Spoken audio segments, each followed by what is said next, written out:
খানিকটা এরকম ব্যক্তি স্বাধীনতার ক্ষেত্রে কখনো কখনো হয়তো কোন কোন পরিবারে মেনে, যদিও আসলে নামে শুধু বলে স্বাধীনতা নেই, ইসলামের কথা বলে স্বাধীনতা নেই।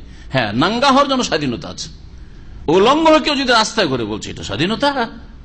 কিন্তু যদি কেউ হেজাব করে মাথায়, ওই আধা হাতের কাপড়টা আমাদের, ওদের আবার পশ্চিমা হেজাব তো বুঝতেই পারেন অধিকাংশ মহিলাদের, এদিকে জিন্স প্যান্ট টাইট, আর ওইদিকে একটা টি শার্ট গেঞ্জি টাইট হয়ে লেগে আছে, আর তার ওপরে একটু এখানে আধা হাতের একটা কাপড় বেঁধেছে, চুলো কিছু দেখা যাচ্ছে, এই স্কার্ফ যেটা, এইটা কি হেজাব মনে করে? মাথায় একটু কিছু কাপড় থাকলেই এক শ্রেণীর মুসলিম সমাজ, যেসব ইউরোপ আমেরিকা পশ্চিমা দেশে বসবাস করে, অথবা এইরকমই পশ্চিমা দের অনসারী দেশ, যেমন পূর্বে হইল জাপানে, অস্ট্রেলিয়াতে, মালদ্বীপ গেলাম, ওখানে ওই অবস্থা। সুবহানাল্লাহ, মুসলিম মেয়েরা মাথার উপর একটা ছোট কাপড় আছে।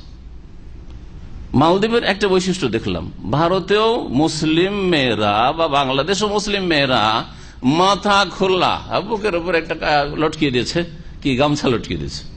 ওদের ওনাটাই গামছা বলা উচিত, কারণ বাঙালিরা গামছা লটকায়, তাই না? তো গামছা একটা লটকে দিয়ে ঝুলিয়ে দিয়েছে আর ঘুরছে। এটা ভারত, বাংলাদেশ, পাকিস্তানের মুসলিম পরিবারে আছে, কিন্তু মালদ্বীপে এটা দেখলাম না। এমন কোন মেয়ে নেই, এয়ারপোর্টে চাকরি করছে পুরুষদের সাথে একা করে, কিন্তু মাথার ওপর আধা হাত আর এক হাতি যাই হোক এইটুকু একটা কাপড় আছে, ওটার নাম হেজাব তাদের কাছে। পশ্চিমা সভ্যতা এটাকে হেজাব বুঝেছে মুসলিম মেয়েরা, আসলে এটা হেজাব নাই। ওইটা যেমন হেজাব নাই, তেমনি এই নাঙ্গা চলাফেরা করা, মাথা খুলে ভারত, বাংলাদেশ, পাকিস্তানে যে মুসলিম অনেক মেয়েদের, যুবতীদের, মহিলাদের, এটা বেহায়া, আরো বেশি বেহায়া ব্যাপার দেওয়া, বরং কোনটাই একে অপর থেকে